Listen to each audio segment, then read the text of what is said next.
Election की meetings शुरू हो रही हैं, इलेक्शन मोड में आ रहा है बीजेपी, तो सारे सीनियर लीडर्स आएंगे। इसमें तो कोई शक नहीं कि हमारी भारतीय जनता पार्टी हमेशा इलेक्शन के लिए तैयार रहती है। बट जब इलेक्शन कमीशन ने अचानक ये अनाउंस किया तो इमीडिएटली पार्टी को स्टेप लेने हैं, क्योंकि कैंडिडेट को का भी उन्होंने वर्कआउट करना है, कहाँ से क्या है थोड़ा है। तो उसके लिए जो भी हमारी इलेक्शन कमेटी बनी है उसके मेंबर हैं और जो कंसर्न और लीडर हैं पार्टी के, वो दिल्ली से वो आ रहे हैं और इमीडिएटली 2-4 दिन में तो बड़ा हेक्टिक रहेगा, बिकॉज ऑफ द फैक्ट कि इलेक्शन जो है वो जिस ढंग से इमीडिएटली अनाउंस हो गया ना, तो इतना एक्सपेक्टेड नहीं था कि इतने जल्दी होंगे। तो उस चीज़ को कोप अप करने के लिए ये है कि सब नेता लोगों को आना पड़ेगा ताकि वो लिस्ट जो है कैंडिडेट्स की वो फाइनल कर सकें।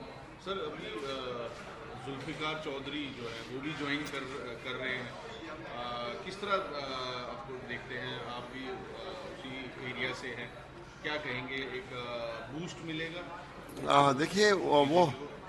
देखिए वो अपने एरिया के हमेशा एमएलए भी रहे हैं, मंत्री भी रहे हैं, तो उनका इम्पैक्ट तो है अपने एरिया में। तो मुझे लगता है उससे अच्छा रहेगा, उससे फायदा रहेगा हमारी पार्टी को। तो आपको लगता है कि जो जुल्फिकार चौधरी आए हैं तो उससे फायदा होगा? हाँ, श्योर, जरूर फायदा होगा, तभी तो पार्टी ज्वाइन करा रही है ना। पार्टी के जो नेतागण लोग हैं ना, वो इन सब चीज़ों का ज़्यादा ख्याल रखते हैं हमसे भी ज़्यादा।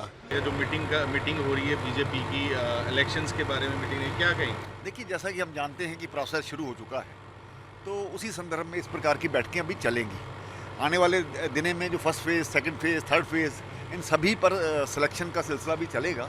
तो उसी संबंध में ये जो मीटिंग्स है रखी गई। तो आज क्या चुनाव में क्या रहेगा उसके बारे में? देखिए, अभी केंद्रीय नेतृत्व यहाँ पर आया है, जिस प्रकार से विभिन्न विषयों पर बात होगी, और ये भी है कि इलेक्शन कमेटी की मीटिंग होने के नाते सभी से मिलना जुलना होगा, उसके बाद ही सभी की बात सुनकर के इलेक्शन रणनीति। ये स्वाभाविक बात है कि अब हम पूरी तरह से इलेक्शन मोड में हैं, तो इलेक्शन ठीक प्रकार से हो और भारतीय जनता पार्टी सबसे बड़ी पार्टी बन करके आए, उसके लिए हमारी तैयारी। क्या 90 सीटों पे बीजेपी लड़ेगी? देखिए, ये मीटिंगों के बाद ही तय होगा, अभी इस पर मैं कुछ नहीं कह सकता। सर, एक उमर अब्दुल्ला का बयान आया है कि उन्होंने कहा है कि अगर उनकी सरकार आती है तो पहला जो वो बिल लाएंगे वो 370 को फिर से लाने का बिल है, वो बिल लाएंगे, क्या कहेंगे? देखिए, सपने लेना कोई बुरी बात नहीं है, सपने पहले भी लेते रहे हैं, गुमराह करते रहे हैं लोगों को, ये हो जाएगा वो हो जाएगा, धारा 370 टूटने के बाद हुआ तो कुछ नहीं।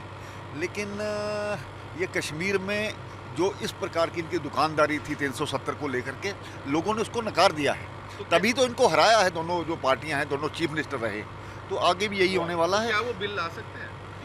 देखिए, ऐसा कुछ नहीं है, ये संसद में पास हो चुका है, इस पर कानून संसद ही बनाता है, संसद ने ही पहले लागू किया था, संसद द्वारा इसको हटाया गया। घोषणा हुई है इलेक्शंस की, उसके बाद आज जो मीटिंग हो रही है बीजेपी, क्या कहेंगे, क्या रहेगा इस मीटिंग में? भारतीय जनता पार्टी का पार्लियामेंट्री बोर्ड होता है, जम्मू कश्मीर में भी एक कमेटी बनी है इलेक्शन की, उसका मैं सदस्य हूँ।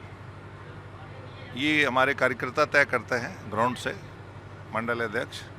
सबसे बड़ी बात है कि जम्मू कश्मीर में भारतीय जनता पार्टी इलेक्शन लड़ रही है, जमहूरियत पे बिलीव करती है।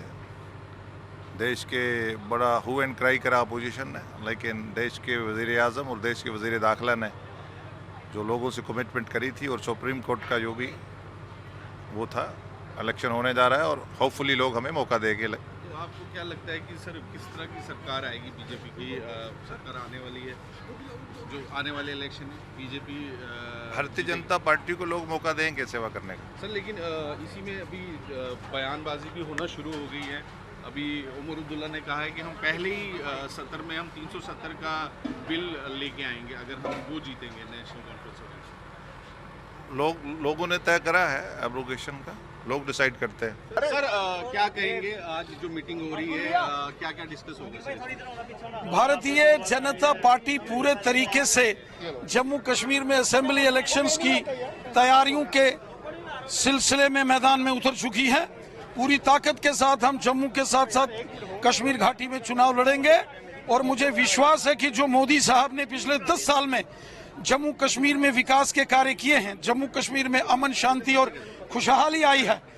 दिल खोलकर हिंदुस्तान का, देश का खजाना मोदी साहब ने जम्मू कश्मीर के डेवलपमेंट के लिए खोला है और मुझे विश्वास है कि जम्मू कश्मीर की जनता दिल खोलकर बीजेपी को वोट देगी और यहाँ बीजेपी की सरकार बनेगी। 90 सीटों पे आप लड़ेंगे? बीजेपी अधिकांश सीटों पर जम्मू कश्मीर में अपने दम पर चुनाव लड़ेगी और हाँ, कश्मीर घाटी में कुछ इंडिपेंडेंट कैंडिडेट्स 8 या 10 असेंबली सीट्स पर ऐसे हो सकते हैं जिनके साथ बीजेपी जो है तालमेल बना के वहां इलेक्शन लड़े। किसी राजनीतिक दल के साथ हमारा कोई गठबंधन नहीं होगा। सर, उमर अब्दुल्ला ने कहा है कि अगर उनकी सरकार आती है तो 370 का बिल लेके आएंगे, क्या कहेंगे? देखिए, श्री उमर अब्दुल्ला साहब जानते हैं कि उनकी सरकार यहाँ नहीं आने वाली है, इसलिए वो इस प्रकार की बयानबाजी और इस प्रकार की जो है वो टिप्पणियां कर रहे हैं। श्री उमर अब्दुल्ला साहब को मालूम है कि यहाँ उनकी पार्टी का सफाया होने वाला है और यहाँ बीजेपी की सरकार बनेगी। चौधरी ज्वाइन करने वाले हैं, क्या कहेंगे? चौधरी जुल्फिकार अली साहब जम्मू कश्मीर के एक बड़े